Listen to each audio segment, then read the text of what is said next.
My parents made me use the service entrance at my sister's graduation party. I'm Diana Foster, 28 years old, and 6 months ago, I was a marketing manager pulling six figures. Today, I clean offices at night while my family pretends I don't exist. They disowned me for taking a janitor's job after losing my corporate position, called me a disgrace to the Foster name. But what happened at my sister's Harvard Law graduation changed everything when my billionaire boss arrived with a letter that silenced 200 guests. If you're watching this, please subscribe and let me know where you're watching from. This is how I discovered I owned more of my family's company than they did. Growing up, Foster meant growing up privileged. My father, Robert Foster, runs the investment banking division at Chase Manhattan. My mother, Margaret, is a senior partner at Whitman and Associates, one of New York's most prestigious law firms. Our brownstone on the Upper East Side had been featured in Architectural Digest twice. I'd followed the script perfectly: Columbia undergraduate, Wharton MBA, then straight into a marketing director role at a Fortune 500 company. My parents displayed my achievements like trophies at their country club dinners. Our Diana, they'd say, fingers wrapped around crystal champagne flutes, youngest marketing director in her company's history. The Hermes bags in my mother's closet were worth more than most people's cars. My father's Patek Philippe collection sat in a climate-controlled safe.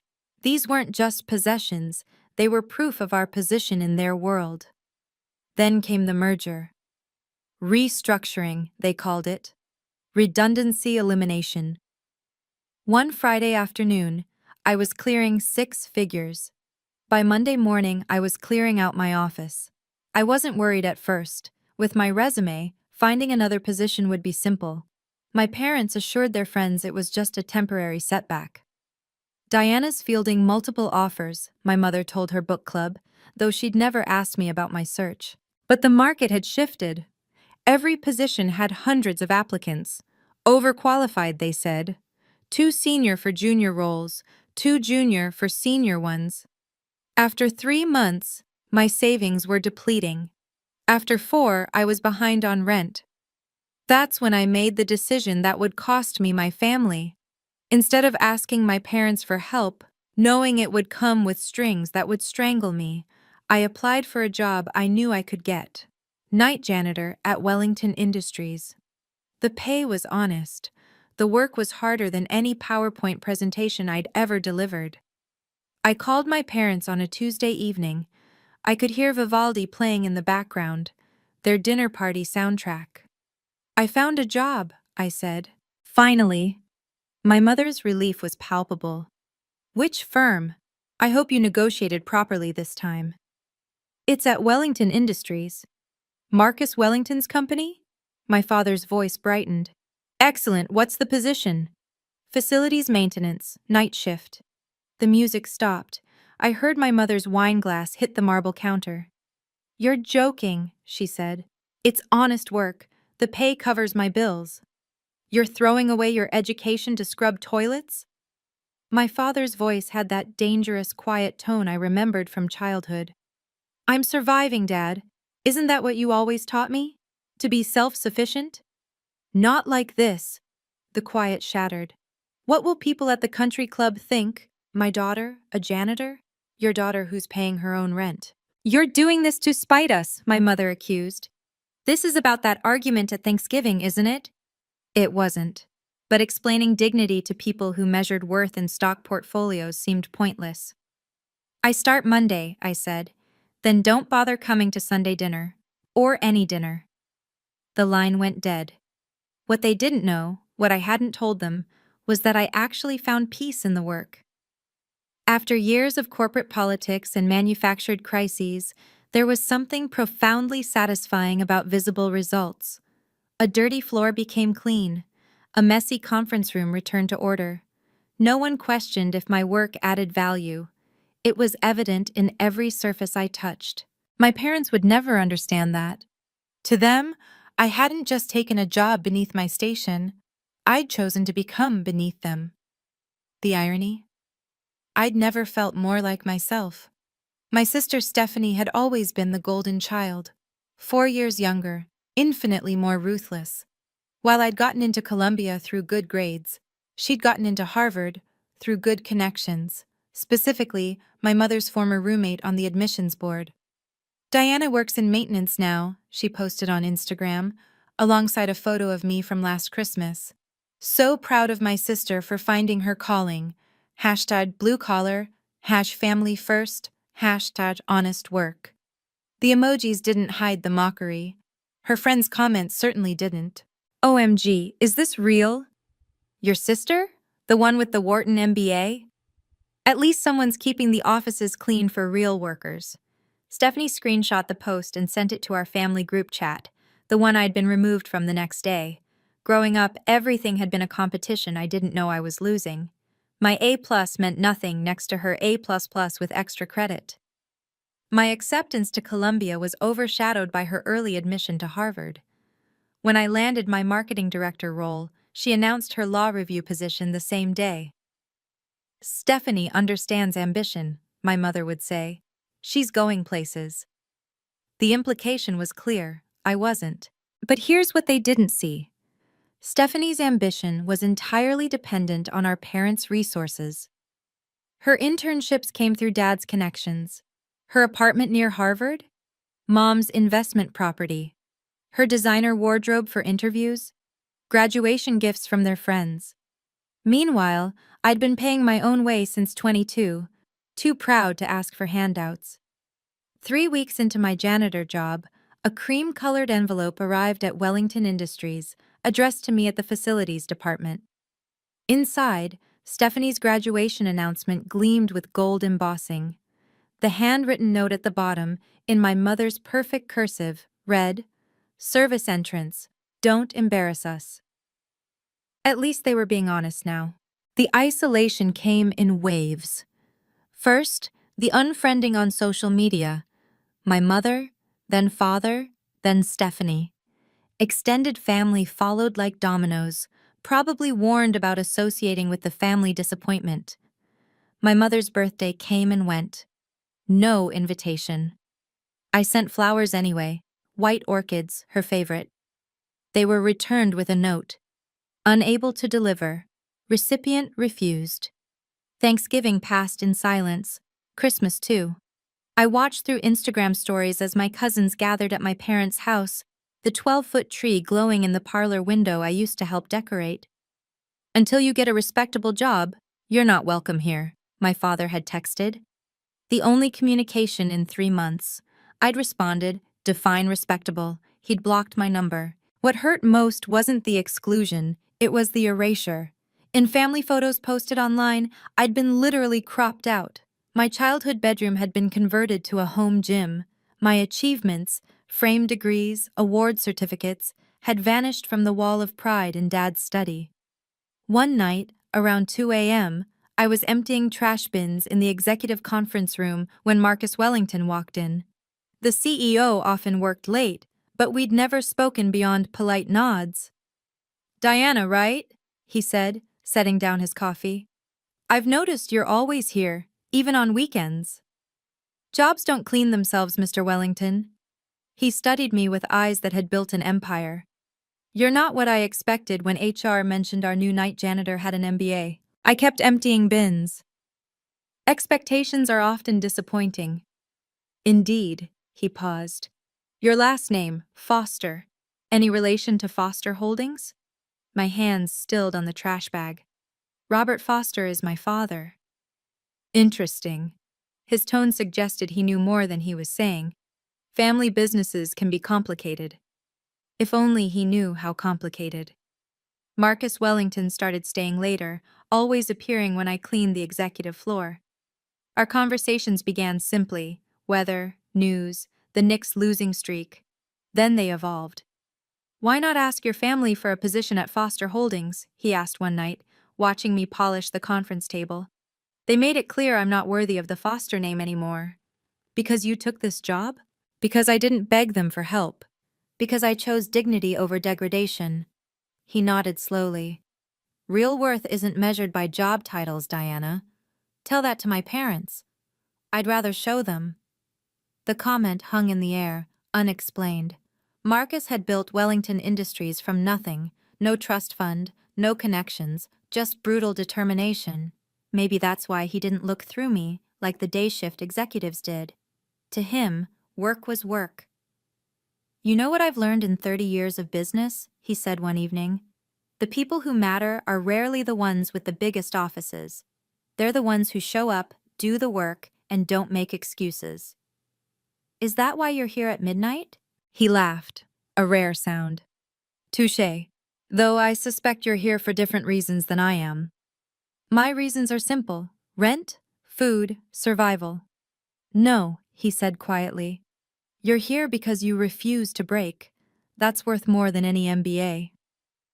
2 weeks before Stephanie's graduation, he asked about my family again. Your father runs Foster Holdings? Technically, my grandfather founded it. Dad inherited the leadership. Not the whole company? I wouldn't know. I've been erased from family history, remember? Marcus smiled, the kind of smile that preceded hostile takeovers. History has a way of correcting itself, Diana. Sometimes it just needs the right documentation. I should have paid more attention to that comment. The invitation arrived on a Thursday, delivered to Wellington Industries by courier. Not mail, courier. My parents wanted to ensure I received their message. Stephanie's Harvard Law graduation, the Four Seasons ballroom, cocktails at 6, dinner at 7. The cardstock was so thick it could cut glass. A post-it note in my mother's handwriting was attached. If you must come, use the service entrance. Don't embarrass us in front of our guests. Dress appropriately. Dress appropriately. From the woman who'd bought me my first Chanel suit. I found Marcus in his office that night, mentioned the invitation while emptying his wastebasket. Your sister's graduation? He looked up from his laptop. You're going? She's still my sister, despite everything, even though they want you to use the service entrance? Especially because of that. I straightened his already perfect desk blotter. Someone needs to remember who I really am, even if they've forgotten. Marcus leaned back in his chair, that strategic smile returning. What date is this event? Next Saturday, the 15th. Interesting. I believe I have an opening in my schedule. It's a family event, Mr. Wellington. Oh, I wouldn't miss it. He pulled out his phone, typed something quickly. Diana, do you trust me? Strange question from a billionaire to his janitor. You've been kinder to me than my own family. That's not an answer. Yes, I trust you. Good. Wear something you feel powerful in, not appropriate, powerful. Mr. Wellington, Marcus, and Diana, whatever happens next Saturday, remember that your worth was never theirs to define. I left his office with an uneasy feeling. Marcus Wellington didn't attend events without a purpose, and his purposes usually involved someone losing everything they thought was theirs. If you've ever been judged by your family for your choices, you're not alone. Drop a comment sharing your experience, and please hit that like button if you believe honest work deserves respect, no matter what it is. Let's continue. The Four Seasons lobby gleamed with the kind of aggressive luxury that whispered old money. Crystal chandeliers cast rainbow fragments across marble floors. I wore my only remaining designer dress, a simple black Diane von Furstenberg from my corporate days. Powerful, like Marcus had suggested. The security guard checked his list twice. Diana Foster? Yes. He made a call, nodded, then pointed to a discreet door. Service entrance is through there, down the hall, past the kitchen. I walked through the loading dock, past the dumpsters, through a kitchen where servers prepped champagne towers. They glanced at my dress, confused. Not staff, but using staff doors. You here for the Foster party? A server asked. I'm a Foster, her eyes widened with pity. The ballroom erupted with laughter as I entered through the back.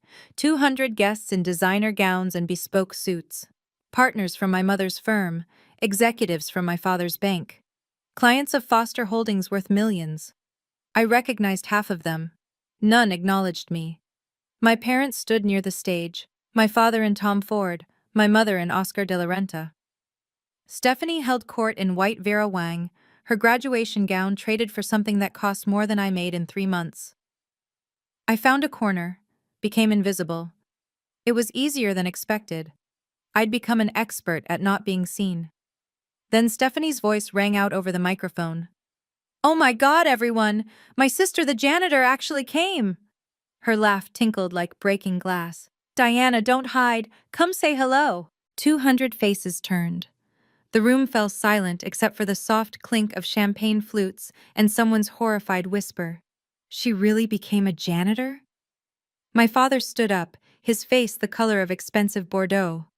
"You're an embarrassment," my father said, his voice carrying across the ballroom.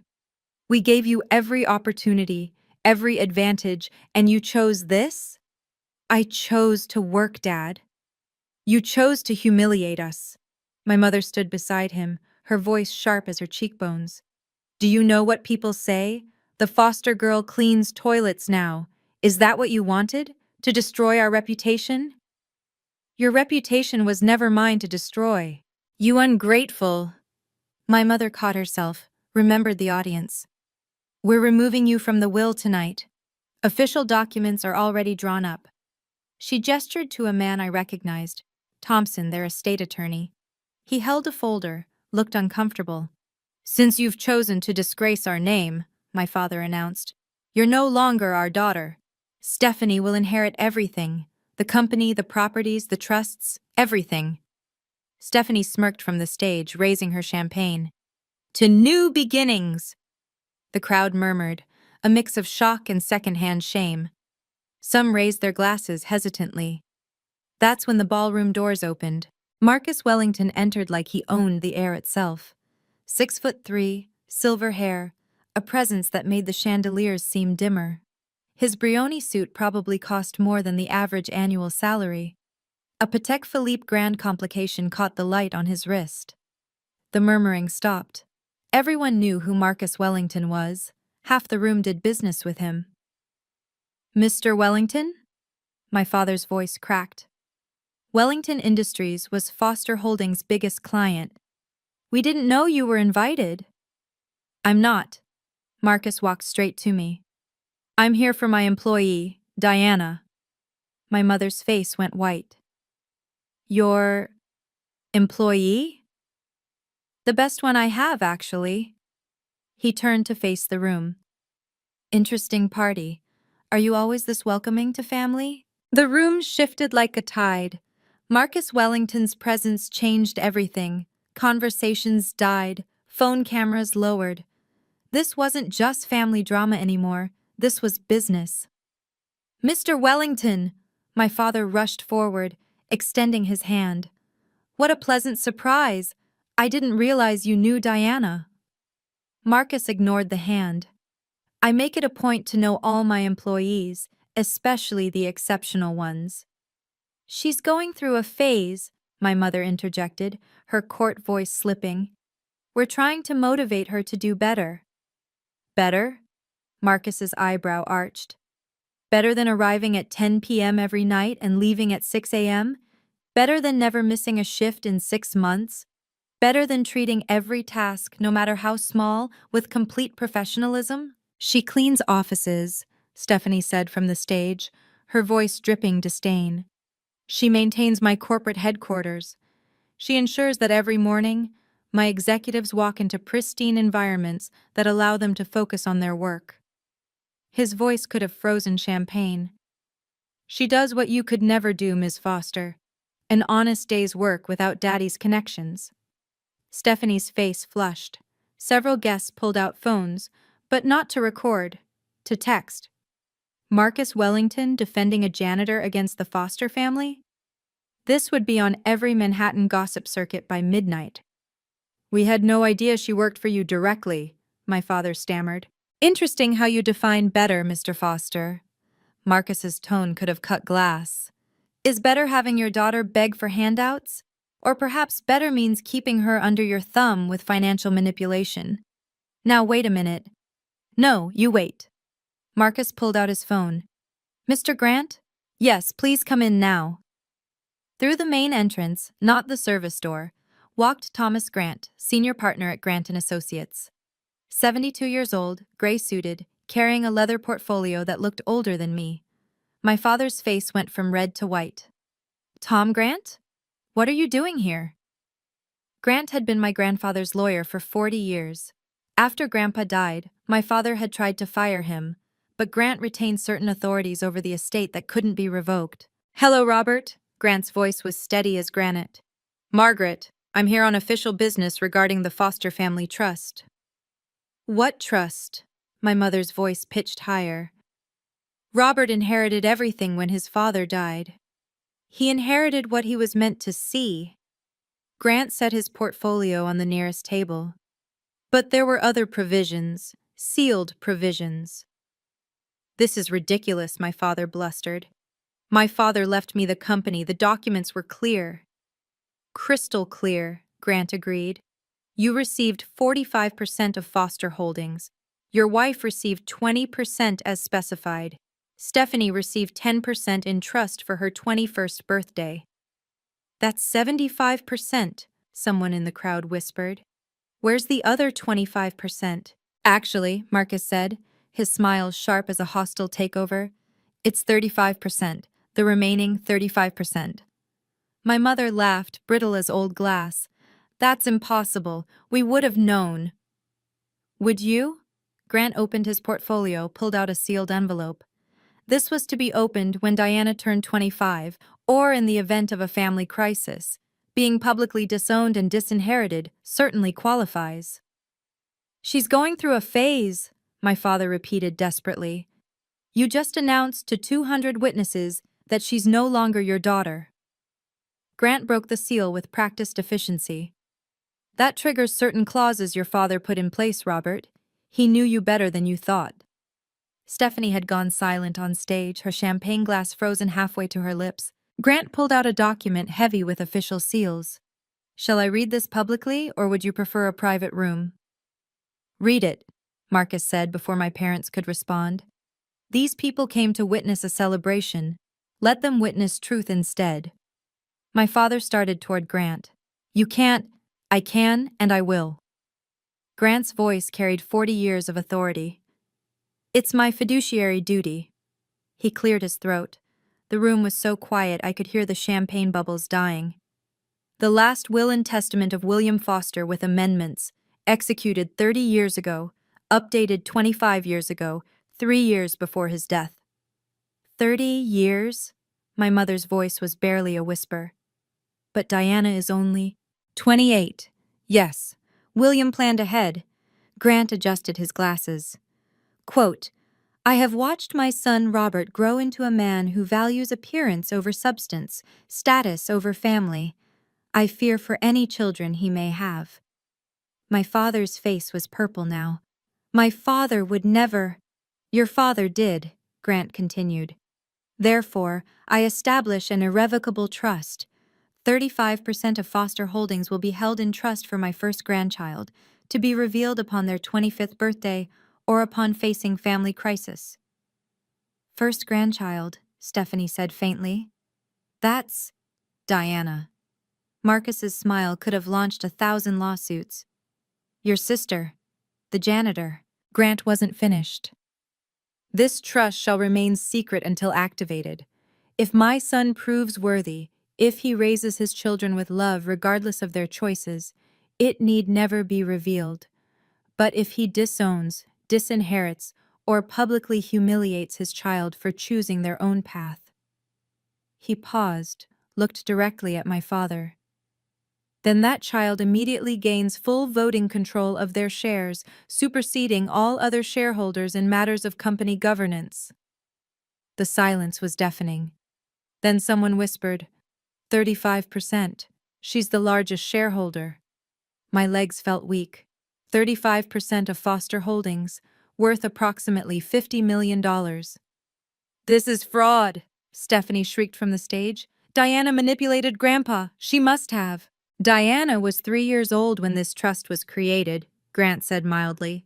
Rather difficult to manipulate anyone at that age. Then it's fake. Test the documents.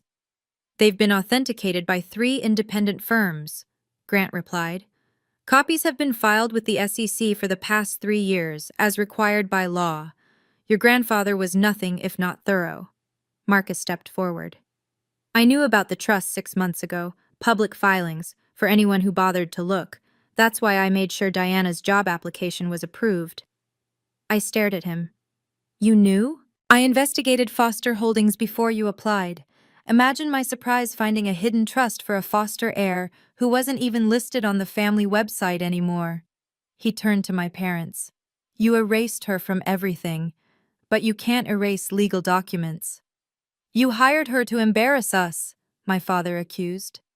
I hired her because she walked into my building at 10 p.m., desperate for work, any work, and never once mentioned her family name. Do you know how rare that is? Real integrity?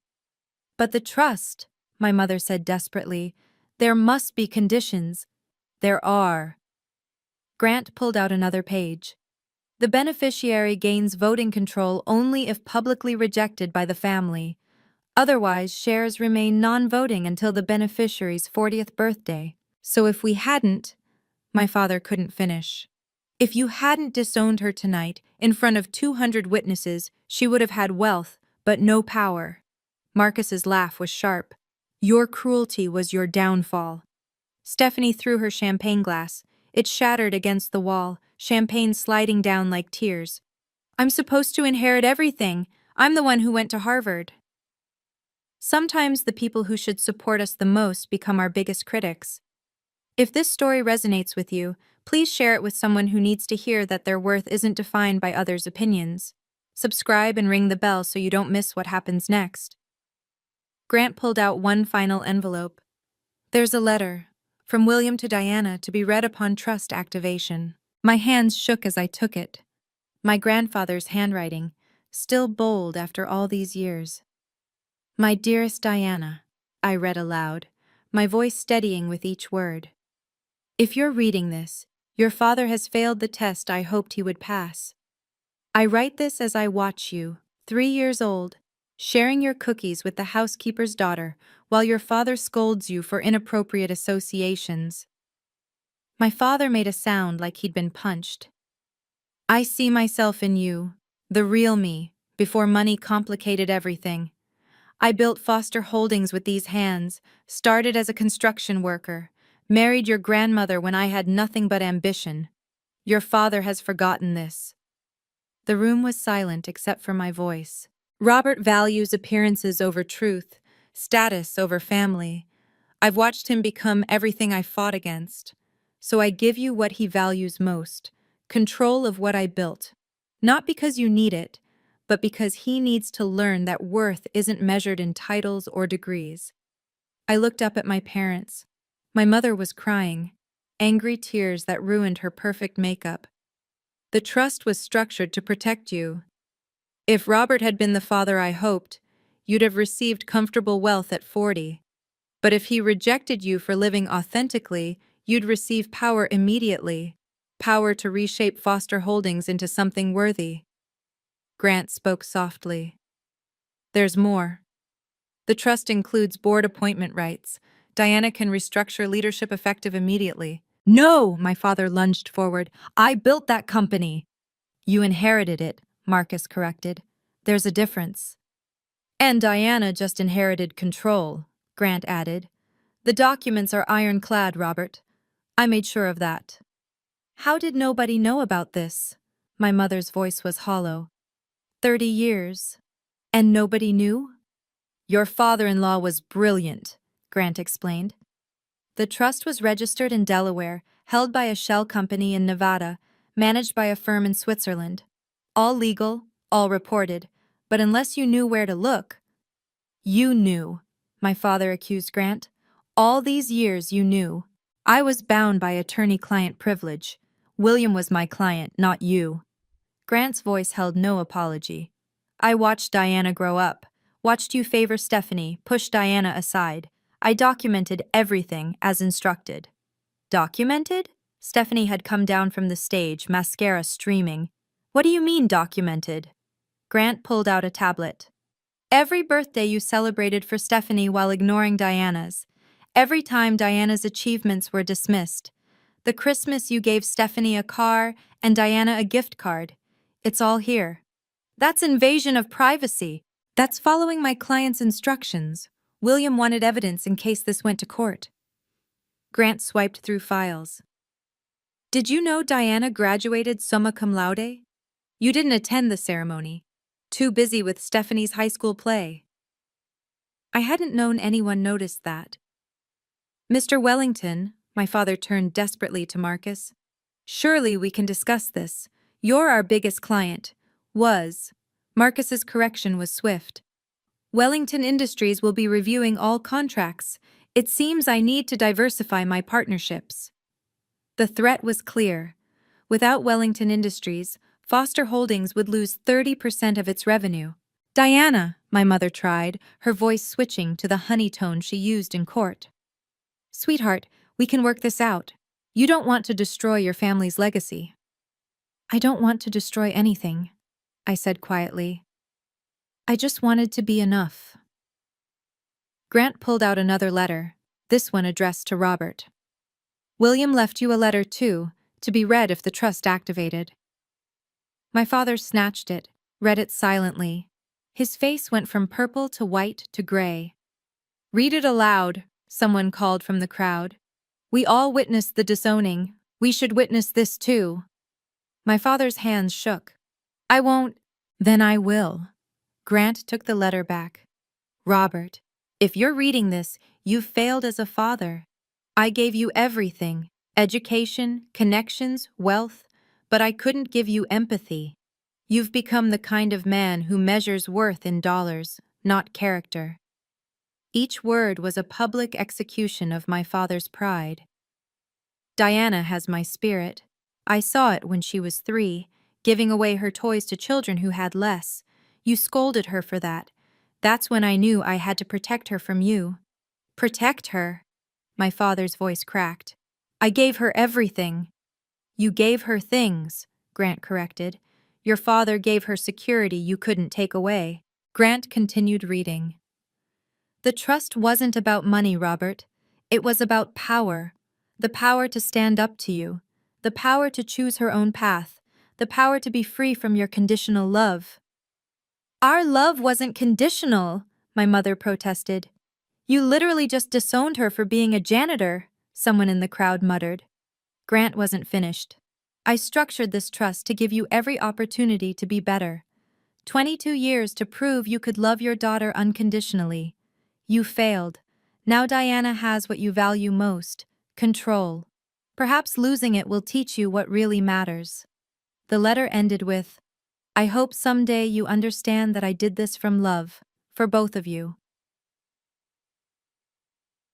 This is fake! My father's desperation had turned rabid. I'll contest this in court. I have lawyers. You have lawyers, Grant agreed. I have documents filed with the SEC 3 years ago. Which do you think carries more weight? Margaret, my father turned to my mother. Tell them, you're a lawyer. My mother was scanning the documents with professional eyes. Her face told the story. They were real. The notarization is authentic, she said quietly. The SEC filings? Robert, these are real. Then we'll claim undue influence, mental incapacity. Your father updated this trust 3 years before his death, Grant said patiently, during which time he negotiated the Hartman merger, expanded into 3 states, and played tennis twice a week. Good luck proving incapacity. Marcus pulled out his phone. I can have my legal team here in 20 minutes if you'd like to escalate this, Robert. Fair warning. They've never lost a case. You planned this, Stephanie accused me. You took that janitor job to humiliate us. I took that job to pay rent, I said. You humiliated yourselves. This isn't over, my father snarled. I'll destroy you. With what? Marcus asked mildly. Diana owns 35% of your company. You own 45%, but that's split between you and your wife. She can block any major decision or ally with minority shareholders to outvote you entirely. The math was simple and devastating. Several board members are here tonight, Grant observed. Perhaps they have opinions about recent leadership. Harold Morrison, a board member I'd known since childhood, stepped forward. Robert, we've been concerned about your decisions lately. The Mitchell deal, the overhead increases. You're staging a coup. No, I said quietly. I'm just standing up. For the first time in my life, I'm just standing up. Marcus commanded the room's attention with a simple gesture. I should clarify something. I didn't hire Diana out of charity or to embarrass anyone. I hired her because I investigate everyone connected to my business partners. You investigated my daughter? My father's outrage rang hollow. I investigated Foster Holdings' corporate structure, public information, all of it. Imagine my surprise finding a ghost shareholder, 35% owned by a trust, beneficiary unnamed. Marcus's smile was predatory. It took my team 3 days to trace it to Diana. You knew before you hired me? I stared at him. I knew you were entitled to significant wealth. What impressed me was that you never mentioned it, never used your family name, never asked for special treatment. She didn't know about the trust, my mother said. Exactly. She thought she had nothing and still chose dignity over begging. Marcus turned to the crowd. I've built a billion-dollar company. I know talent when I see it. Diana Fraser has more potential than any MBA I've hired. She's a janitor! Stephanie's voice was shrill. She's a woman who chose honest work over compromising her values. Do you know how rare that is in our world? Marcus pulled out another document. Which is why I'm offering her an executive training position, starting Monday. What? My parents said in unison. 6 months ago, I hired a janitor. Tonight, I'm recruiting a future CEO. He handed me the contract. Your grandfather built Foster Holdings from nothing. You could do the same with your division of Wellington Industries. The salary was 7 figures. The opportunity was everything I dreamed of before my world collapsed. But here's the beautiful part, Marcus continued. She doesn't need my offer. She's already worth $50 million. She can tell us all to go to hell. There's one more thing, Grant said, pulling out a final page. The activation clause has specific triggers. We know, my father spat. We disowned her. It's done. Actually, there are multiple triggers. Disowning was just one. Grant read, if the beneficiary is publicly humiliated, denied family access, or formally disinherited, they gain immediate voting control. So? My mother's voice was defeated. So you did all 3, tonight. Grant gestured to the room. 200 witnesses heard you disown her. You made her use the service entrance, public humiliation. And you announced she was removed from your will, formal disinheritance. Triple activation, Marcus said admiringly. Your father was thorough. But there's more, Grant continued. Each trigger adds privileges. 1 trigger, voting control. 2 triggers, board appointment rights. 3 triggers. He paused for effect. Full liquidation rights. Diana can force the sale of Foster Holdings if she chooses. The room exploded. Board members shouting, my parents screaming, Stephanie sobbing. 200 of New York's elite witnessing the complete destruction of the Foster family empire. Quiet! Marcus's voice cut through the chaos. Diana hasn't decided anything yet. All eyes turned to me. The janitor, the disgrace, the forgotten daughter, now the most powerful person in the room. Mr. Grant, I said quietly, are there any conditions on these rights? Anything that could reverse them? None. Your grandfather made sure of that. Once activated, the transfer is permanent and irrevocable. And if they contest, they'll lose and pay your legal fees. I looked at my parents, my father, who'd built his identity on controlling others, my mother, who'd measured love in achievements, Stephanie, who'd never questioned why she was the favorite. You have 10 seconds to convince me not to liquidate, I said. The silence was deafening. 10, I counted. 9, 8. Diana, please! My mother's courtroom composure shattered. We're your parents! 7, 6. I'll make you co-CEO, my father bargained. 5, 4. This is insane, Stephanie screamed. You can't destroy everything because your feelings were hurt. 3, 2. Wait. Harold Morrison stepped forward. Diana, as a board member, I'd like to propose something. I paused. 1. The board has been concerned about your father's leadership for 2 years. Questionable deals. Nepotism with Stephanie's appointments. Inflated expenses. He looked at the other board members present. We've discussed changes. You've what? My father whirled on Harold. Robert, you spent $3 million on office renovations during layoffs. You promoted Stephanie to junior partner with no experience. You've been running Foster Holdings like a personal piggy bank. Other board members nodded. They'd been waiting for an opportunity. Diana, Harold continued, with your 35%, you're our largest single shareholder. If you align with us, we have 51% combined. You're talking about a coup, my mother said faintly. I'm talking about saving Foster Holdings from your husband's ego, Harold replied. Diana, we'd support you as chairman of the board. The offer hung in the air. Chairman of the company my grandfather built, the company my father had corrupted. Interesting, I said, but I have conditions. Name them. First, my father steps down as CEO within 30 days. Agreed. Second, Stephanie starts at entry level. No nepotism. Of course.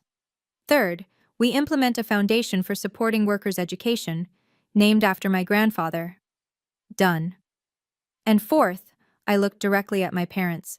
Family members are banned from executive positions without board approval. You can't!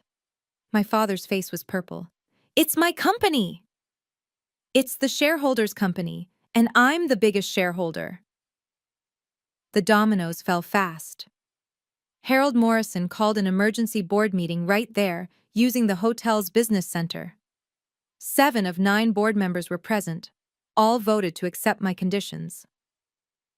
This is illegal, my father raged. You need proper notice. Emergency provisions, Robert, Harold said. You wrote them yourself, remember, to push through the Mitchell deal. Within an hour, my father was removed as CEO. The board appointed Harold as interim CEO until a proper search could be conducted.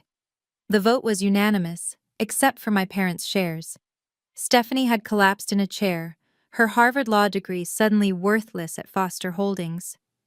I was supposed to be partner by 25, she whispered. You still can be, I said. Start in the mailroom. Work your way up. Earn it. Like you earned your janitor job? She spat. Exactly like that. My mother was on her phone with her law firm, but I could see the defeat in her eyes. The documents were airtight. 30 years of planning by my grandfather, executed flawlessly. Marcus watched it all with satisfaction.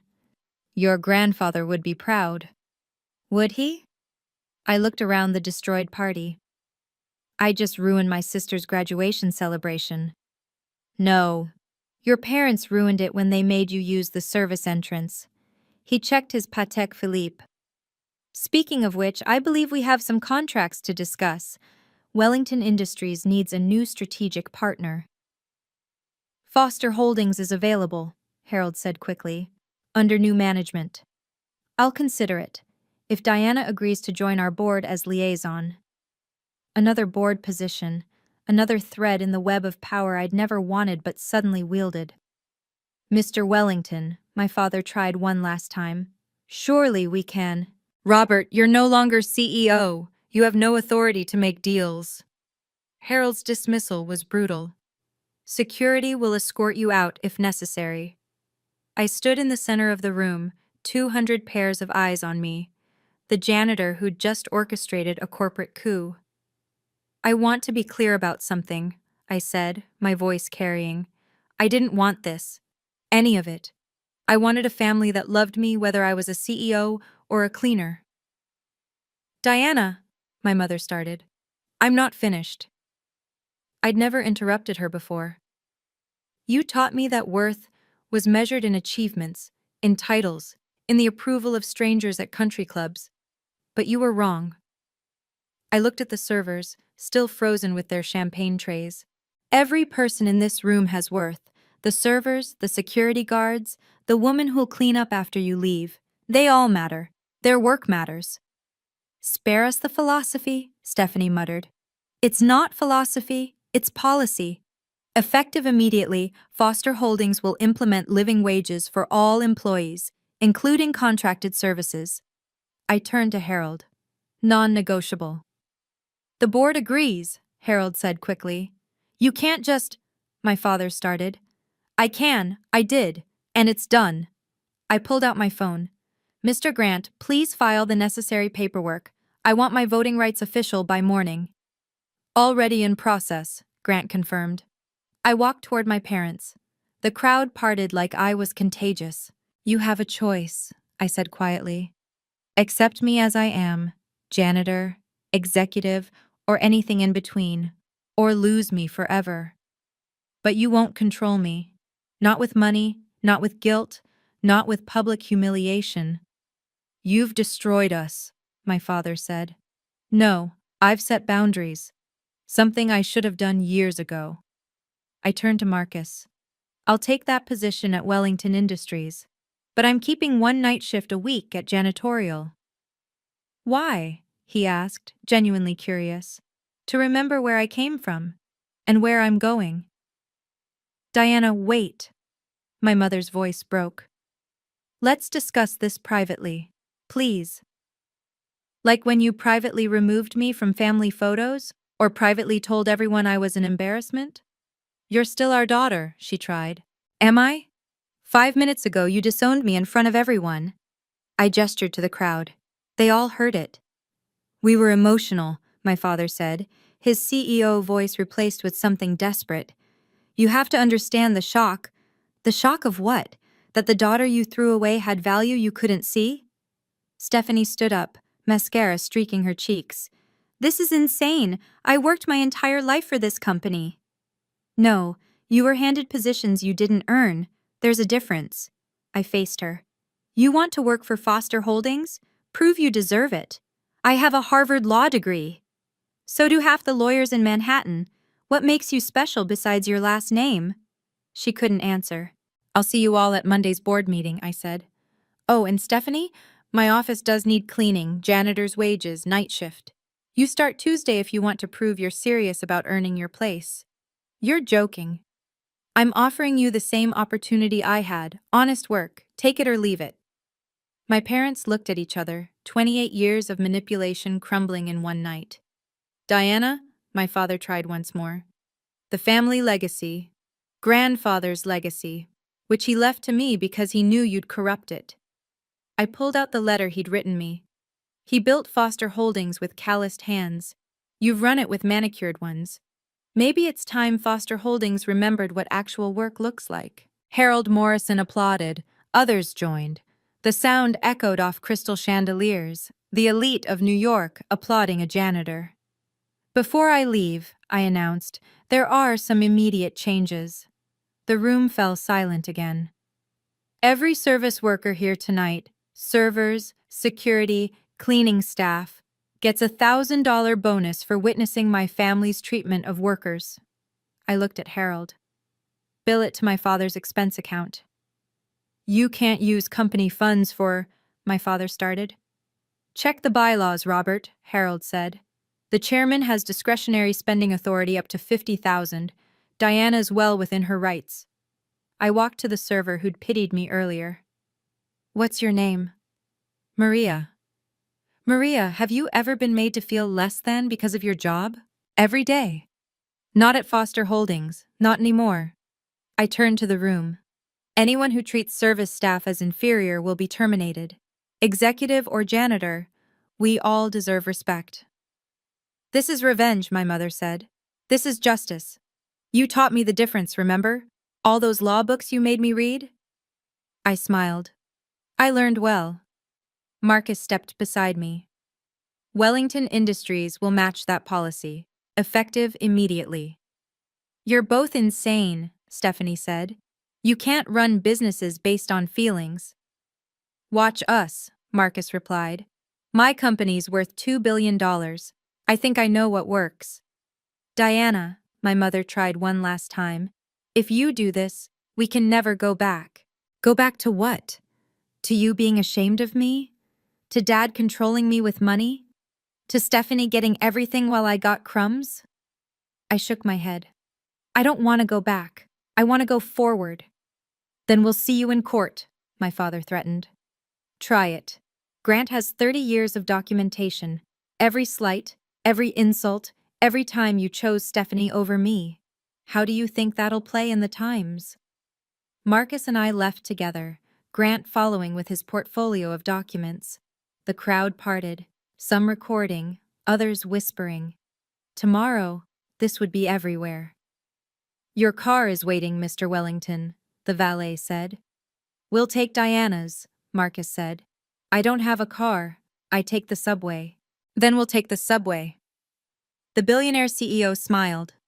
I haven't ridden it in 20 years. Grant handed me a leather folder. Everything you need: voting certificates, board appointments, financial statements. Your grandfather also left you his personal effects, photos, letters, his original business plan written on a napkin. He really started with nothing? Less than nothing. He owed money to everyone. Grant smiled. But he had something your father never understood: humility. He never forgot being poor. And now I own his company. 35% of it, worth approximately $50 million at current valuations. $50 million. 6 months ago, I was behind on rent. Now I could buy my parents' brownstone 10 times over. It's the end. What will you do? Marcus asked as we walked toward the subway.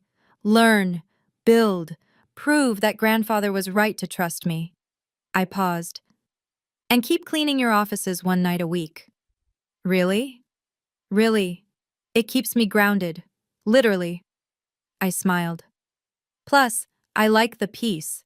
No one bothers you at 2 a.m. Your parents will fight this. Let them, they'll lose. Your sister? She'll either learn humility or learn nothing. Her choice. We descended into the subway station, a billionaire and a millionaire janitor, while above us, my family's world collapsed. You know what the ironic part is? I said as we waited for the train. What? They spent my whole life telling me I wasn't enough. Turns out I owned the ground they stood on. 6 months later, I stood in the same Four Seasons ballroom, this time for Foster Holdings' annual shareholder meeting. I wore the same black dress, now with a Wellington Industries badge and a chairman's pin. My father sat in the back, a regular shareholder now. My mother beside him, their marriage strained but surviving. Stephanie was notably absent. She'd lasted 3 weeks as a janitor before quitting. The company's value has increased 30% under new leadership, Harold reported. Our employee satisfaction scores are the highest in company history. Because we treat everyone with dignity, I added. After the meeting, my parents approached. They'd aged years in months. Diana, my mother said quietly, could we talk? We are talking. I mean, as a family? We were never a family. We were a hierarchy. I was just too young to see it. We're sorry, my father said. The words cost him everything. I believe you. But sorry doesn't erase 28 years. I pulled out a business card. This is my therapist. When you've done the work, really done it, call me. That could take years, my mother protested. Then it takes years. I waited 28 for you to see my worth. You can wait for forgiveness. Marcus found me later, cleaning his office. I still did it every Thursday night. Any regrets? He asked. None. You? Only that I didn't hire you sooner. He paused. Your grandfather would be proud. I hope so. I emptied his trash, the same motion I'd done hundreds of times. He knew what my parents never learned. There's dignity in all work. And worth in all people. Exactly, I smiled. Even janitors. Especially janitors, Marcus corrected. They see everything from the ground up. If you've made it this far, thank you for witnessing my journey. Your worth isn't determined by your job title or bank account. It's in how you treat others and stay true to yourself. If this story resonated with you, please subscribe and share it with someone who needs to hear that they matter, regardless of what others think. Comment below with your own experiences of proving doubters wrong. Remember, sometimes the best revenge is simply knowing your worth.